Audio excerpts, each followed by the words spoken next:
Buradan sinekliğimizi söktük. Evet, herkese selamlar. Nasılsınız arkadaşlar? Umarım iyisinizdir. Güzel bir, güneşli bir Ovacık gününden herkese selamlar olsun.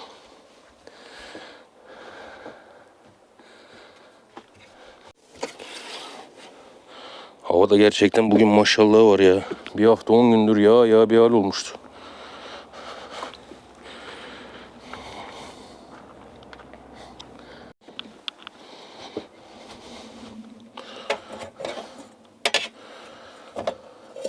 Evet, bir laf vardır ya, ne derler, terzi kendi söküğünü dikemez. Benimki de biraz öyle oldu. Yazın, hatta birkaç hafta öncesine kadar odun işi yaptık. Bağ bahçe işi yaptık zaten bu yaz. Kendi odunumu kesip kaldıramadım. Çünkü odunumu kesmem lazım önce. Karavanımı koyacağım yere ben odunları indirdim. Kışı geçireceğim yere. Bu arada kışı geçireceğim noktayı hallettik. Problem yok. Dediğim gibi çocuklarımın annesiyle ortak bir karar verdik. Çünkü öyle olmak zorunda. Hem bu kışı geçirirken onların da yanında, yakınında olayım ve ağır geçen kır şartlarında yanlarında, yakınlarında olmak istedim zaten. Ki zaten dediğim gibi hani düşünceler bir olduktan sonra bununla ilgili bir problem yok, yaşamadık. Yerimizi hallettik. Şimdi yerime geçmek için öncelikle benim odunları kesmem lazım. Ya 1,5 aydır odunlarım yerde. 1,5 aydır ha bugün geliyoruz, ha yarın geliyoruz. Hızarcılar burada çalışanlar. Tabii ki bizimki 2,5-3 ton bir odun. Meşe. Şimdi 7-8 ton ya da bir traktör, burada traktör hesabı odun kütük halinde satılıyor. Hani onda geldiği zaman 700-800 bin liraya kesiyor. Bizimki tabii 2 ton 3 ton dediğim gibi olduğu için hani 200-300 liraya kesiyor ama gelip gitmesine değmiyor herhalde ki hani bayağı bugün geliyoruz yarın geliyoruz, olmadı, yoğunluk da vardı. Abi yani şu da var, İnsan elinden gelebiliyorsa kendi yapabilmeli. El testeresiyle meşe kesmek imkansız değil ama çok zor bir şey. Hele ki şu bir haftadır yağmur da vardı, çok da ıslandı yağmurun altında. Dediğim gibi bu biraz böyle şeye geldi yani, artık hani ben de böyle biraz kötü etkilendim bu konudan. Ve ne yapabilirim dedim. Bir tane artık dedim ki benim bir testere almam lazım. Hızar almam lazım. Ve bir araştırmalarım sonucu birkaç arkadaşım da kullanan, hem benzinlisini hem elektriklisini hem de akülüsünü kullanan arkadaşım var. Üçü de var onda. Öyle bir konuştuk. Bana dedi ki ya sen elektrikli al. Hani karavanından çekersin elektriği, bir şekilde yeter ama tabii bizim karavanın elektriği onu besleyecek mi beslemeyecek mi? Gerçi dün bir denedim. Dün geldi hızarım. Dün bir denedim. Çalıştırıyor ama uzun süre çalıştırmaz tabii. Şimdi o hızarımızı alalım. Beraber bagajdan çıkarayım. Gidelim odunlarımızı keselim. Bugün bu odunları halletmem lazım kesinlikle artık.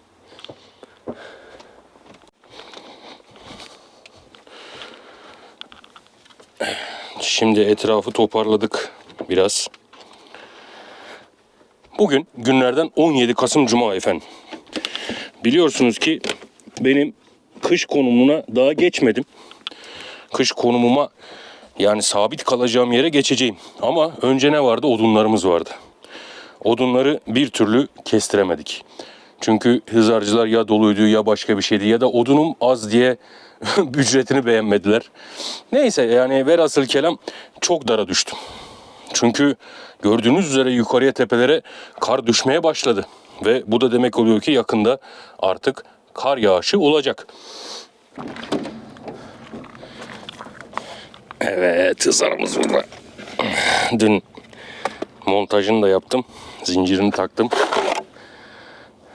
Einhell marka.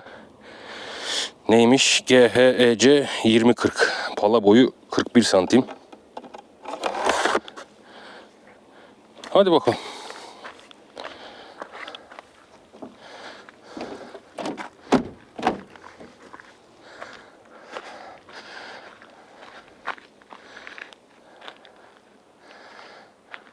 Şimdi yoldaşımızı kapatalım ve gidelim odunlarımızı keselim. Odunlar uzakta değil. Şu yoldan geçeceğim. Aradan, direğin oradan bir yol gidiyor, toprak stabilize. Bir 30 metre ileride odunlarımız.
Evet, şimdi bütün kışı geçireceğimiz manzara burası.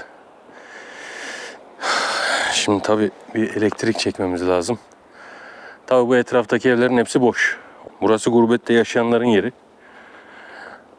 Hanelerin hemen hemen hepsi boş. Toplamda 50-60 hane var ama içinde yaşayan 5 hane ya var ya yok.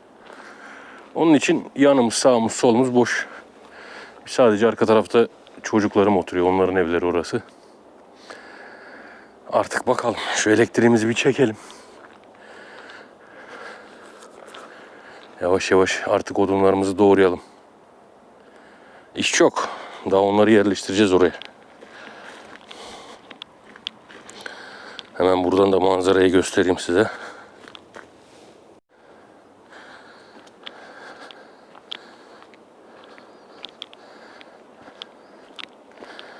Evet, daha kış bahçesi yapacağız. Evet, burada da yine manzaramız aynı. Muhteşem bir doğa. Tabii ki artık bir 10-15 güne herhalde artık kar yağar diye tahmin ediyorum. Kısmet gerçi, hayırlısı. Evet, şimdi ara kablomuzu da çektik. Şimdi testere yeni olduğu için zinciri yağlaması için biraz boşta çalıştıracağız. Yoksa zinciri yağlamadan ağacı kesmeye başlarsak testere zincirimiz körelir hemen. Biraz boşta çalıştıracağız. Hem bir sesine bakalım.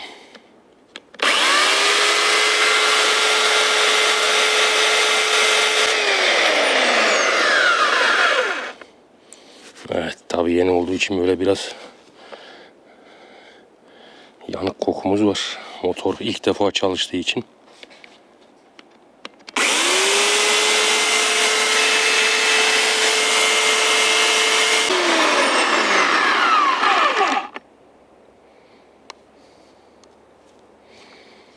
Şimdi zinciri bir kontrol edeceğiz. Evet. Yağlama yapmaya başlamış. Artık yapacak bir şey yok. Ufak ufak keseceğiz bunları.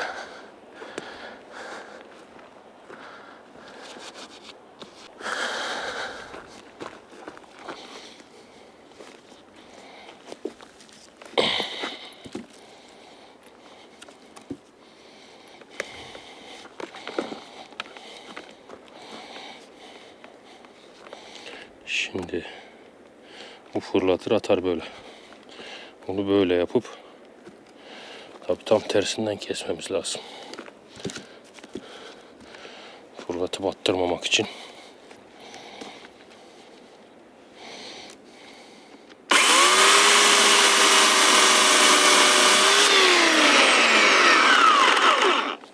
Vallahi çok iyi. Bunda iyi. Dur bakalım.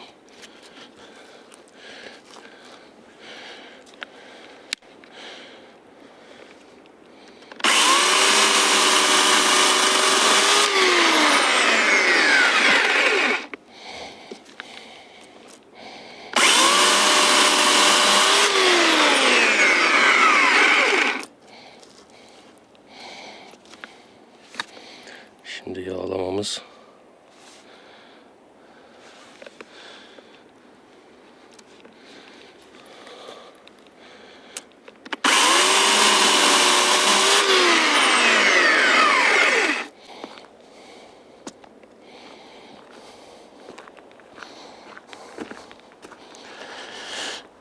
Evet, güzel kesiyor.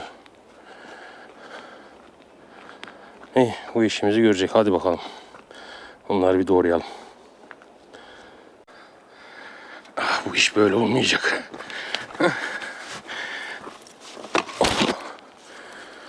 Vallahi şu kılavuzu arka taraftan buldum. Çöpün kenarındaydı bu. Epeydir kullanılmıyor. Bir deneyelim bakalım, çünkü böyle tek tek getir götür olmayacak. Hepsini üst üste koyacağım. Kılavuzla keseceğiz.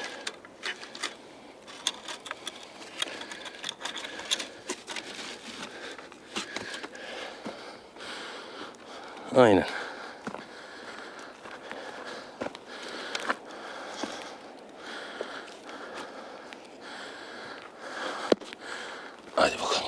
getirelim bu sistemi.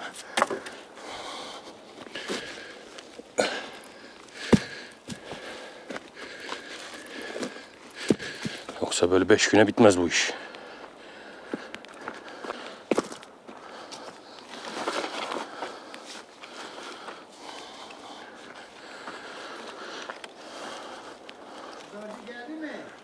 Yok abi, kendimiz kesiyoruz ya.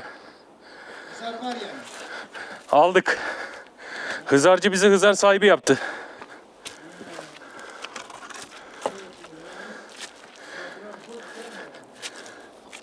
Çarşıda geziyorlar.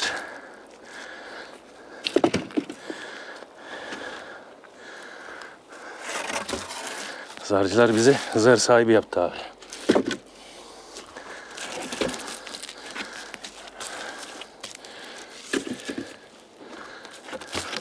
Bak, bu kılavuz güzel oldu şimdi. Şöyle eşit şekilde dizeceğiz.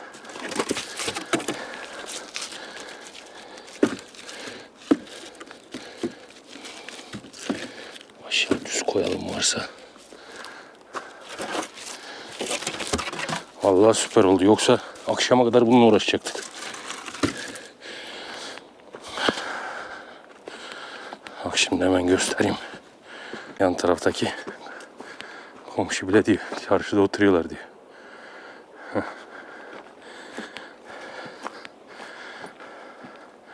Evet, şimdi bu sistemle dizip aralardan şöyle geçirip keseceğiz. Halledeceğiz hepsini.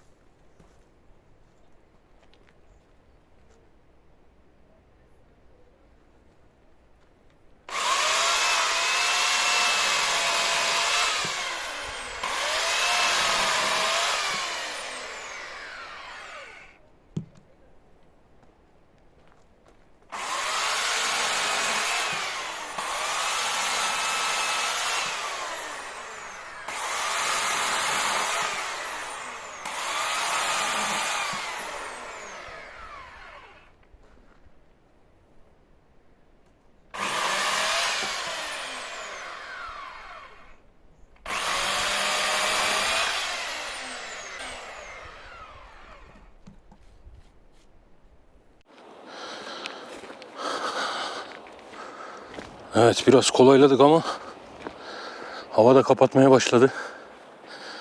Yağmur gelecek.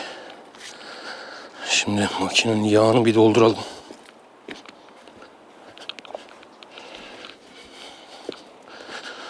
Valla bir günde bitiremeyeceğiz, onu anladık. Bir günde bitecek gibi değil. Bir de tabii ben daha ince daha küçük kesiyorum. Normal soba boyutu değil de biliyorsunuz benim yoldaşın sobasına girecek şekilde ayarlamaya çalışıyorum. O daha da uğraştırıyor zaten.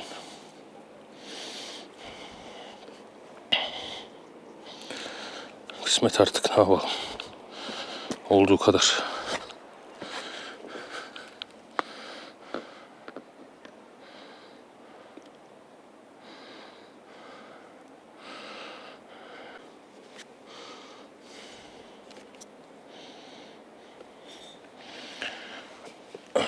Biraz daha dolduralım. Biraz daha kestikten sonra artık yoldaşa geçeriz.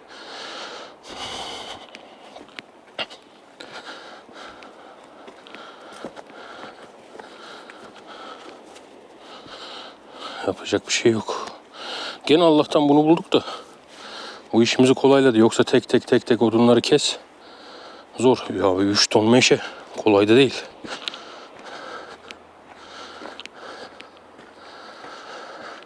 Ama ne yapacak? Kışı rahat çıkarabilmemiz için mecbur.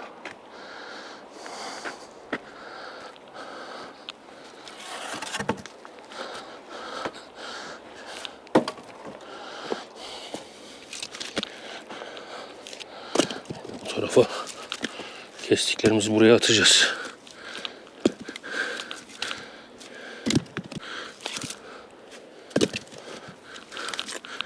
Ki buranın önünü boşaltalım. Yeni kestereler koyalım hemen.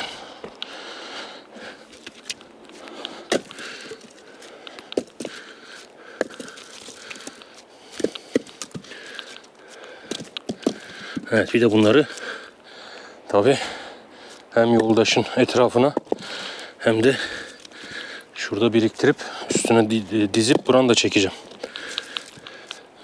İş çok.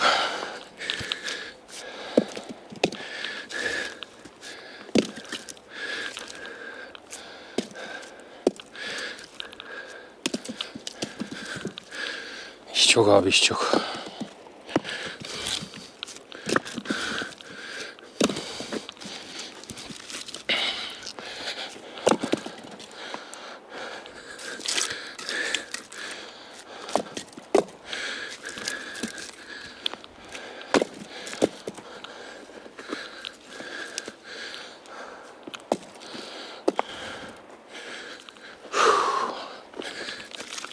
Evet.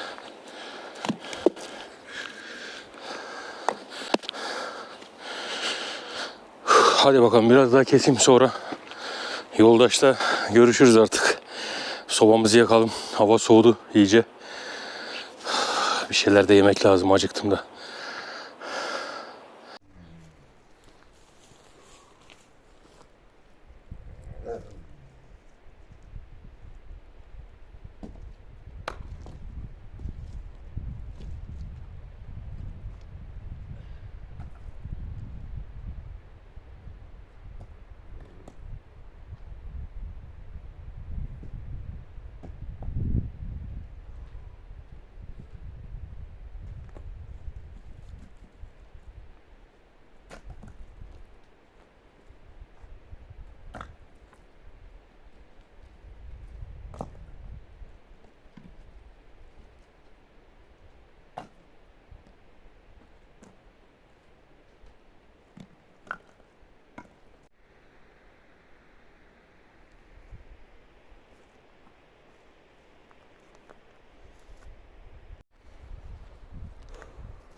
Hayır, ısırma, bırak.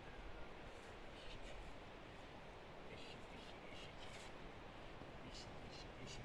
Tamam, güzelsin, güzel.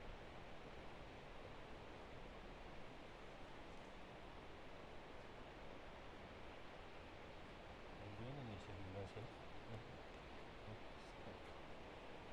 Sıkar. Sıkar. Sen bebek misin? Kocamansın sen. Hayır. Sen bebek misin? Sen bebek misin? He? Sen bebek misin? Ya be kızım. He?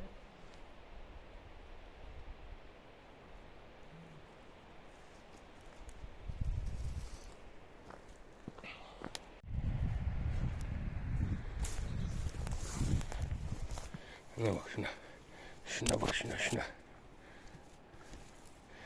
Ne yapıyorsun? He? He? Hayır. Allah Allah.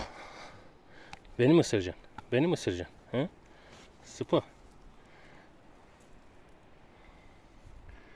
Hadi bakalım, benim bugün mesai bitti. Mamanızı da yediniz. Hı? Hı. Dişlere bak, dişlere. Dişlere bak. Hadi görüşürüz. Artık yeter, gideyim de.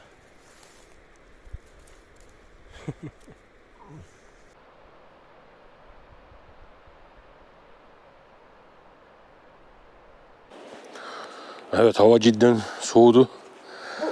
Vallahi komşum sağ olsun yemek verdi.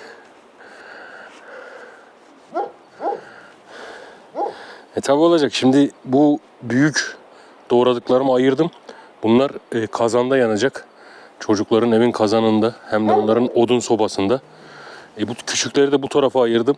Şimdi bunları şurada gördüğünüz gibi bir ahşap yer var. Bunu da çocukların eski yatağı bu. Bunu içine dolduracağım, diğer taraf gibi. En azından üstünü de örteceğim. Kışın lazım oldukça oradan alacağız artık.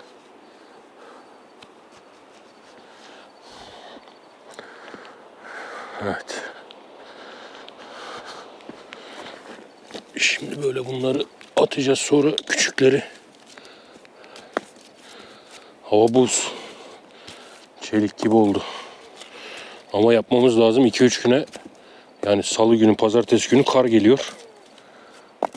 Bunu halletmem lazım.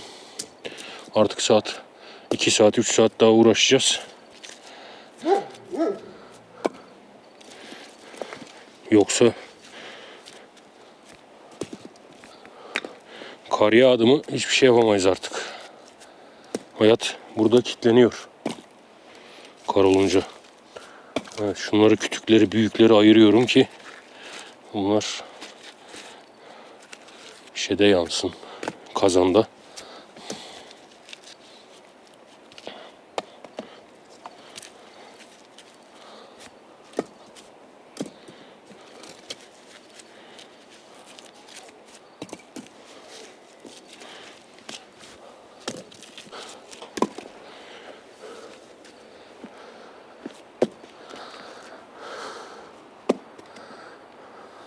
Komşum, yemek için teşekkür ederim. Minnoşlar oynuyorlar mı? Minnoşlar oynuyorlar, duruyorlar. İyi. Sıkıntı yok, tamam. Bak şimdi senin odunları, büyük odunları kazanda yakacağız. Ayırdım onları hep. Eline sağlık. Aynen. Şşt. Bir şey olmadı, bir şey olmadı. Bir şey yok, bir şey yok. O diğer dişi atraksiyon yapıyor.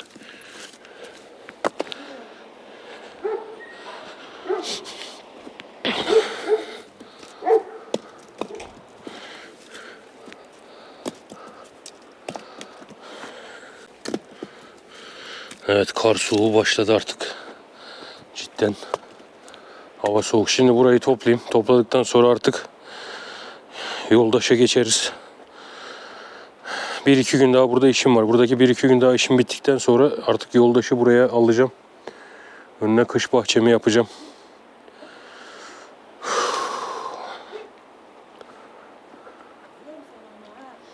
Allah, patron köpeklere kızıyor. Ne yapıyorsun sen? Ne oldu? Ne yapıyorsun sen?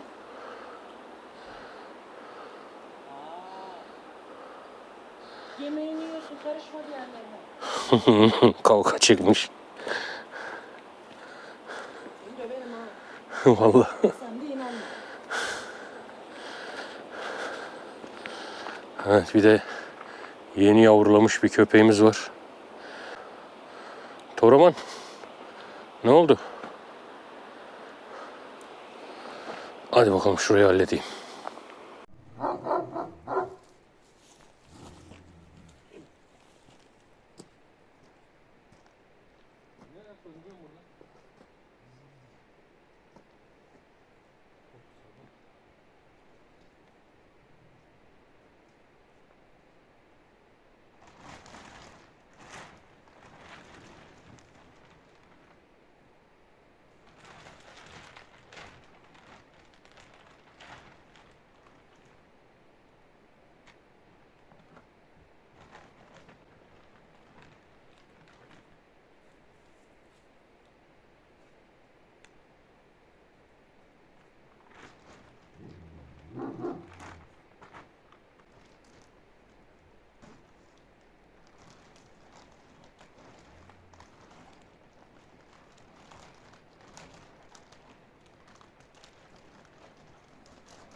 Gel, gel, gel. Gel. Gel. Gel, ne oldu? Gel, gel. Gel. Ne oldu, ne oldu? Ha? Ne oldu? Gel. Süper. Odunları kemirmişsin.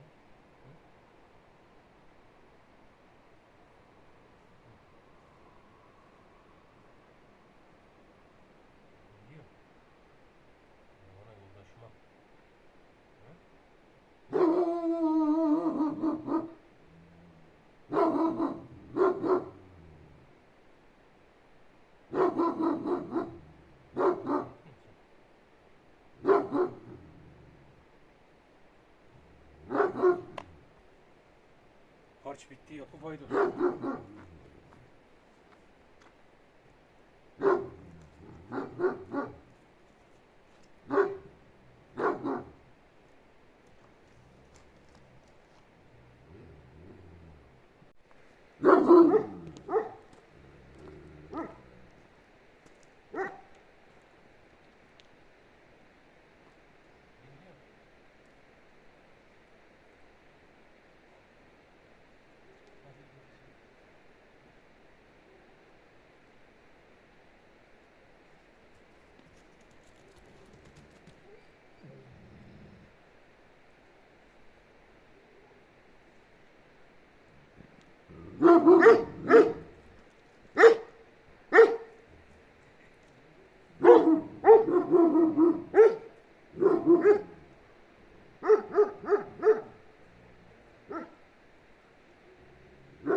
Abi burası Hayalet Köy.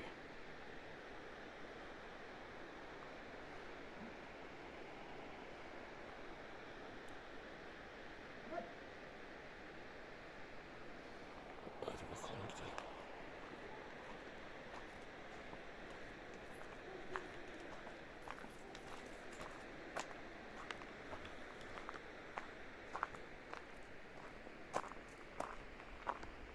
Yoldaşım duruyor burada.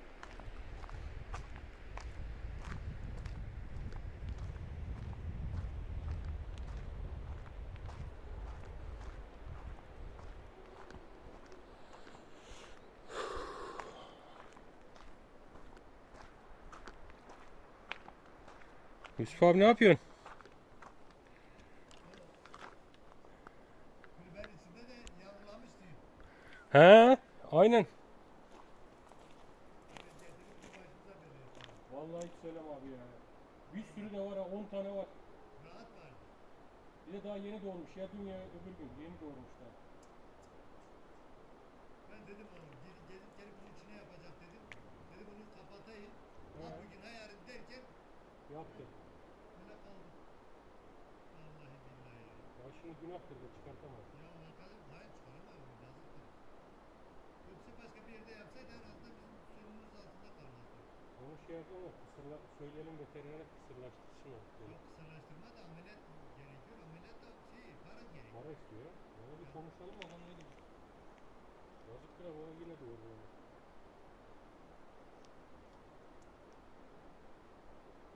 Hadi bu bizim pezevengin tohumları var mı? Vallahi bilmiyorum ki. Bu bayağı arkasından dolanıyordu. Bir tane büyük köpek vardı o bırakmıyordu. Aynen. Muhakkak var. Gizli kapaklı olduysa oldu başka.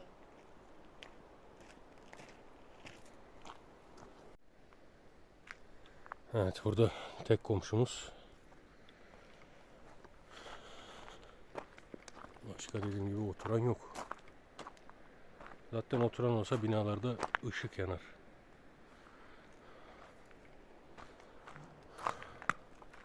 O da kazanını yakıyor.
Sirkelememiz lazım. Her yerimiz oldu.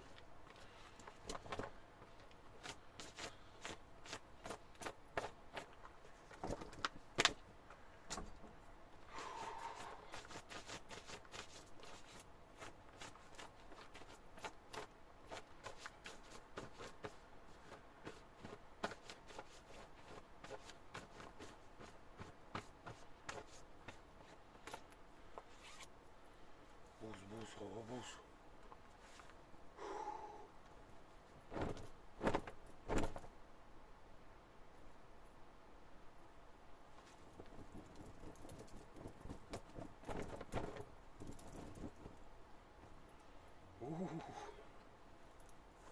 Çok iyi be.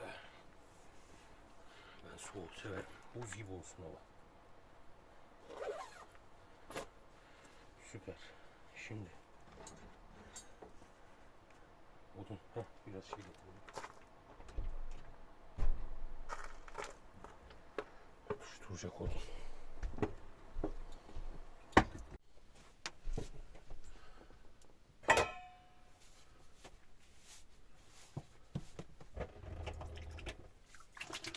Evet, daha su depolarını boşaltmalı.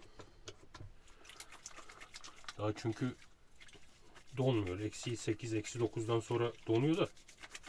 Şu anda da eksi 4, eksi 4'ü görüyoruz şu anda geceleri. Evet, şimdi hemen bir elimi yüzümü yıkadıktan sonra sobayı hemen ateşleyeceğim. Biraz da bir sohbet edelim ha.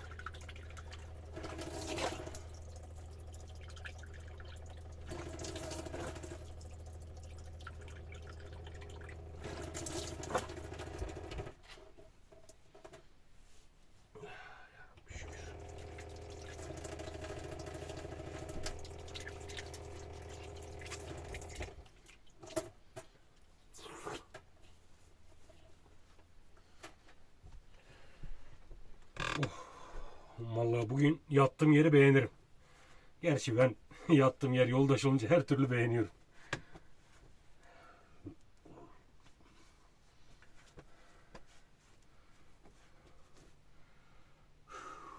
Işığımızı bir açalım.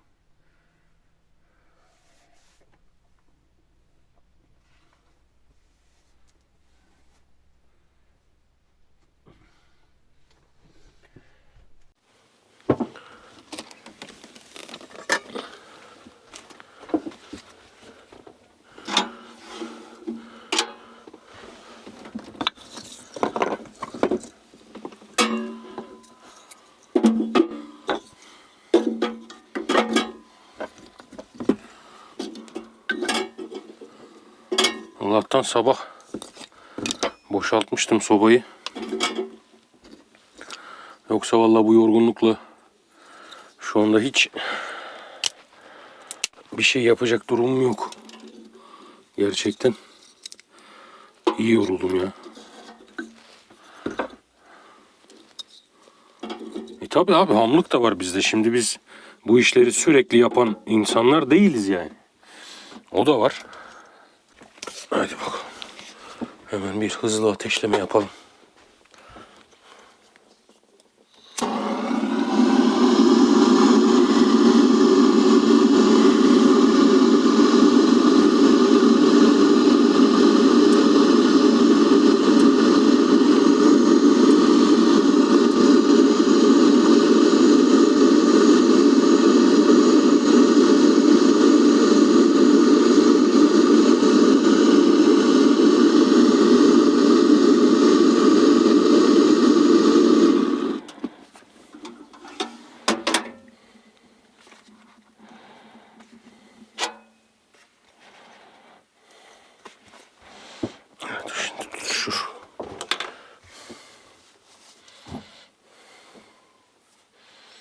Lan tutuşur dedik, tutuşmadı değil mi?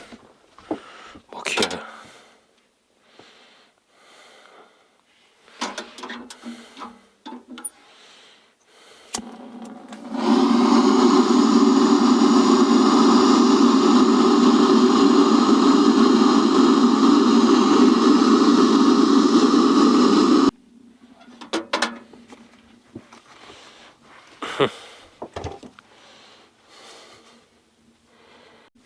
Bak şimdi o kadar soğuk ki hava, cam nasıl buğu yapmış. Çözülüyor ateş yandıkça. Evet, şu anda karavanın içini göstermek istiyorum size kaç derece olduğunu. 11,1 derece. %32 nem oranı. Saatte 9'a 20 var. 11 derece. Gene iyi. Gene iyi. Gece dediğim gibi 12'den sonra, yarımdan sonra -4, -5. Hadi hemen bir şey atalım. Bir çay suyu atalım hemen.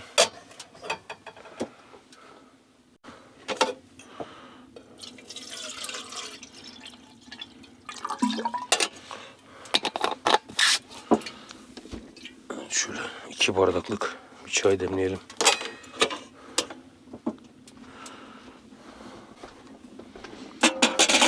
Evet, 2. Dünya Savaşı'ndan kalma demliğim. Kampçı demliği. Eski ama bayağı.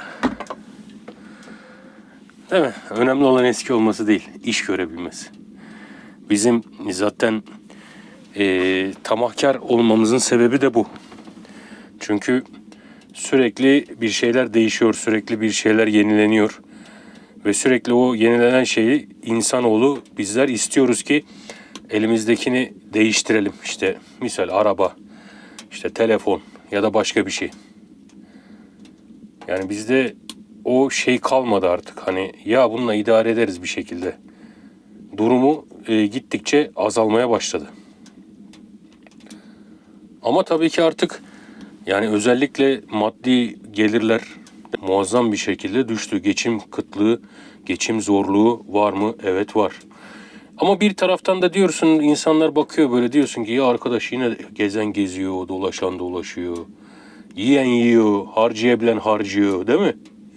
Neler var neler, ama işte herkes bir şekilde bir yolunu tutturmuş arkadaşlar.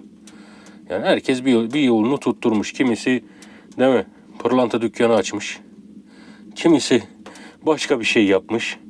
Kimisi işte bir şekilde parasını temize çıkarmış. Yani bizdeki fırlamalık, çakallık başka ülkede yok tahminim, yani yok yani.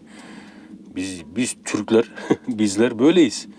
Ama iyi yerlere gitmiyoruz ya. İyi yere gitmiyoruz. Çünkü hep daha fazlası, hep daha fazlası. Ve insanlara bu hayatlarını lanse etmek. Yani işte hep diyorum, yani insanların ulaşamayacağı şekilde olacak şeylere hep insanlara lanse ediliyor ve ama bizde de o gevşeklik var. Biz de onlara, değil mi, prim veriyoruz. Ya sen hiçbir şekilde, hiçbir zaman, yani onların bile gerçekte yaşamadığı bir hayat, sanal sosyal medyada olan bir hayatı sen imrenerek bakıyorsun böyle. Ama işte biz buna prim veriyoruz ve izliyorsun, onları izliyorsun, beğeniyorsun, yorum yapıyorsun. İşte bunda biraz bizim de hatamız var. Öyle değil mi? Eğri oturup doğru konuşmak lazım. Onun için bir kaşık aşım, ağrısız başım. Ben hep diyorum. Şimdi bu seçilmiş özel tarafı, işin ailevi tarafı, o ayrı. Orası benim özel hayatım. Orası kimseyi hiçbir şekilde ilgilendirmez. Ben böyle yaşıyorum, yaşamıyorum. Yok işte ya yeniden eşinle evlen, yok şunu yap, yok bunu yap. Burası benim özel hayatım. Ben mutlu muyum? Ben huzurlu muyum? Karşı taraf mutlu mu, huzurlu mu? Bitmiştir abi. Gerisi önemli değil. Önemli olan, dediğim gibi, ortada olan 2 tane evladımız. Ben niye buradayım? Sırf evlatlarım için buradayım. Babasının yoksunluğu yaşamasınlar. Benim gibi sokaklarda büyüyen bir adam için. Bu çok önemli bir şeydir. Gerçekten çok önemli bir şeydir. Ve hep şunu söylüyorum. Tamam, ben çok geçmişimde çok hırlı bir adam değildim. Ben bunu kabul ediyorum. Ama şu 3 senedir kendimi tedavi ettim. Ve hala etmeye devam ediyorum. Ya belki bir şeyler düzelecek. Belki yeniden bir şeyler olacak. Ama insanlar, diyorum ya, herkesin ağzı torba değil büzesin. Onun için o tarafın o ikili ilişki ya da şey, bunlar özel hayat. Özel. Bunlar benim dediğim gibi özelim. Ha, biz huzurluyuz, mutluyuz, keyfimiz yerinde. Dediğim gibi ilerleyen zamanda yani ne olabileceğini, ne olamayacağını bilemeyiz. Belki bu şeyler de hepimizi tedavi edecek.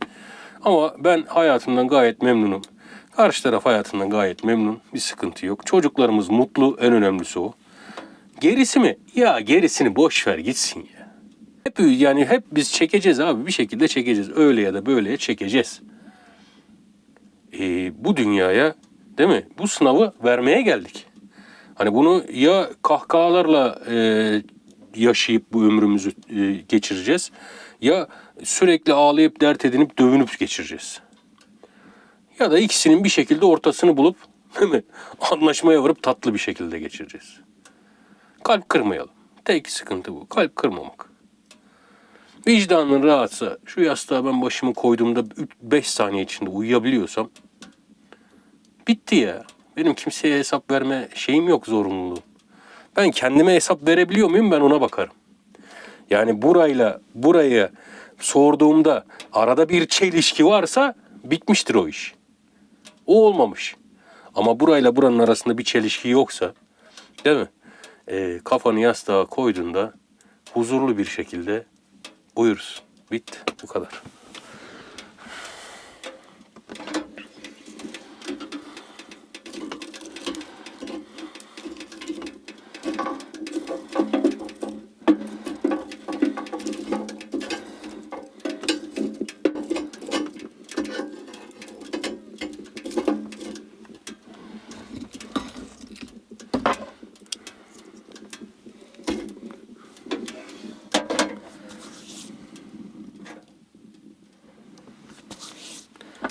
Ya hayat abi ne yetmiyor yani? Neyi yettiremiyoruz ki?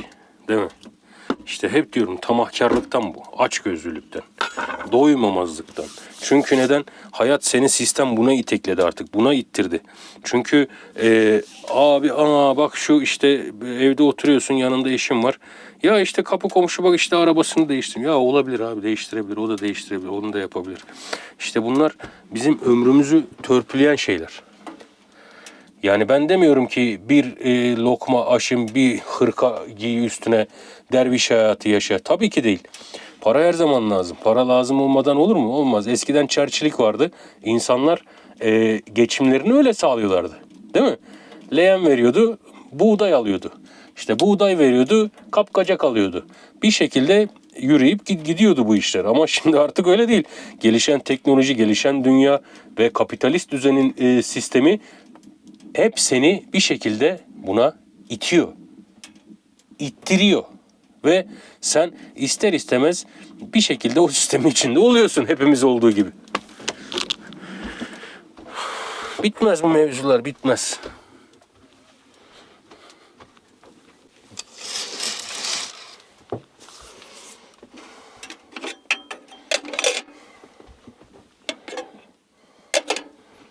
Çayımızı atalım. Hemen. Şimdi çayımızı da atalım.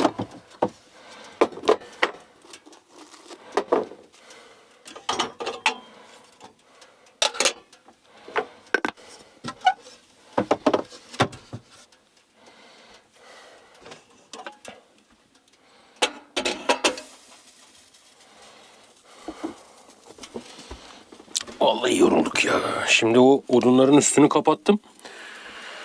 Tabii ki onu kar düşecek üstüne, illaki düşecek. Düşsün, sıkıntı yok. En azından üstü kapanmış oldu.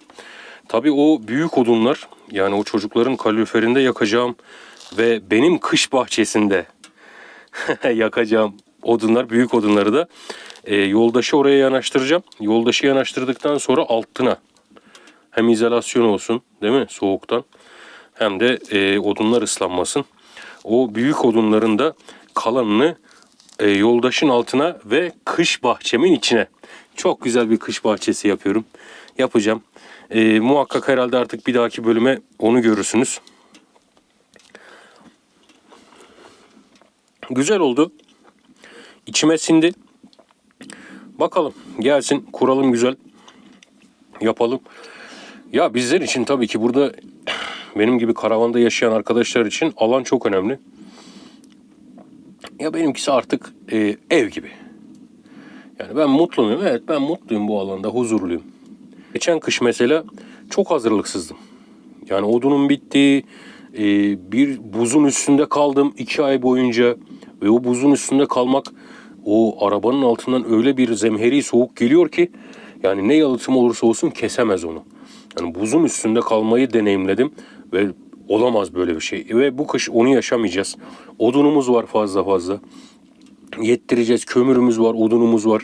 Bunların hepsini en azından bu kışı ya 3 metrede kar yağsa, zemheri buz gibi soğuk da olsa artık rahat rahat atlatacağız. Şimdi kış bahçesi yaptığım için çocuklar da gelecek yanıma. Şöyle güzel yeni çocuklarla beraber fırında yemek yaparım. Ya güzel olacak, keyifli olacak. Onun için önümüzdeki hafta ona da başlayacağız artık. Kış bahçemiz artık ne zaman bize teslim edilir? Evet, onu tabii bir şeye yaptırdım. Nedir onun adı? Brandacıya. Güzel. Çok ayrıntı vermeyeyim, gelince görün. Güzel oldu.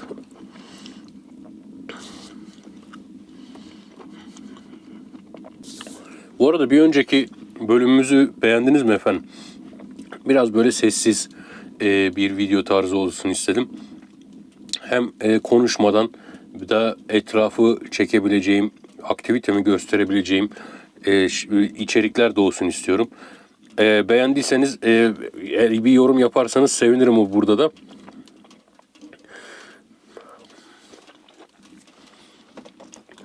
Evet arkadaşlar. Bu arada süper teşekkürden destek olan tüm arkadaşlarımıza teşekkür ederim.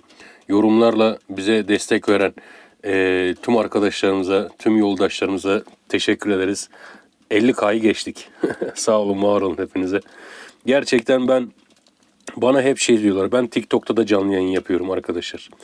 Yani TikTok'ta da canlı yayınlar yapmaya başladım. 3 ay, 3,5 aydır orada o platformu da kullanıyorum. Ben hep şunu söyleyeyim. Bende bir background yok. Yani o olduğu neyse o abi. Evet.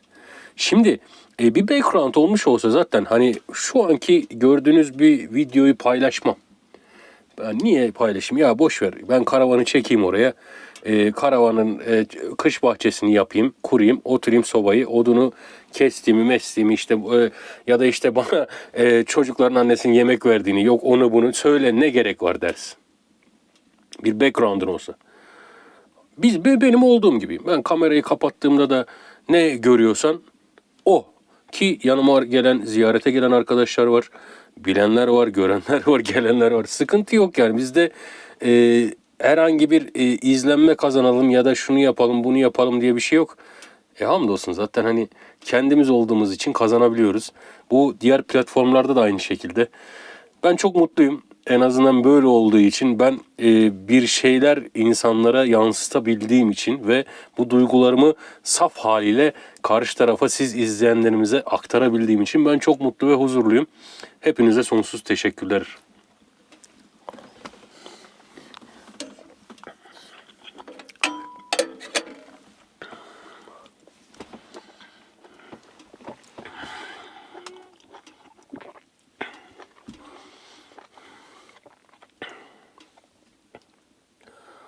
Oh, yoruldum ya.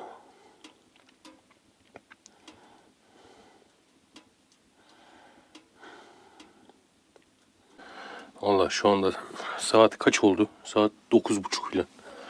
Hemen 2 bardak çay demledim. Onu içeyim. Güzel. Çayımı da çok koyu yapmadım bu sefer. Demin çok demli olsun istemedim. Hep gösteriyorum. Şöyle göstereyim bak. Heh. Hemen şu mandalin kabuklarını da. Eskiden sizler yapar mıydınız? Sobalı evde büyünenler muhakkak biliyorlardır. Mandalin, portakal, değil mi? Ah, bir de kestane olsaydı atsaydı üstüne. Vallahi geçen gittim markete yine. Yani bu birkaç ufak tefek alışveriş. Şeye bakayım dedim. Kestaneye yok, bulamadım. Olsaydı kestane alacaktım. Ama gelir herhalde ya yakında. Öyle düşünüyorum. O zaman güzel kestanemizi de koyarız. Oh, cısır cısır bak. Hı.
Evet, sadece uyumak istiyorum, onu anladım.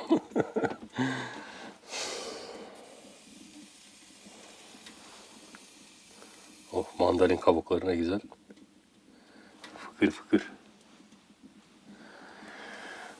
Efendim, bu arada abone değilseniz destek amaçlı abone olursanız sevinirim. Videomuza da bir yorum yaparsanız ve like tuşuna basarsanız beni ve yoldaşı daha çok ön plana çıkarmış olursunuz. Bizden bu bölümlük bu kadar olsun. Güzel, yorucu bir gün oldu. Hepinize çok teşekkür ederim. Bir dahaki bölümde görüşmek üzere. Haydi eyvallah.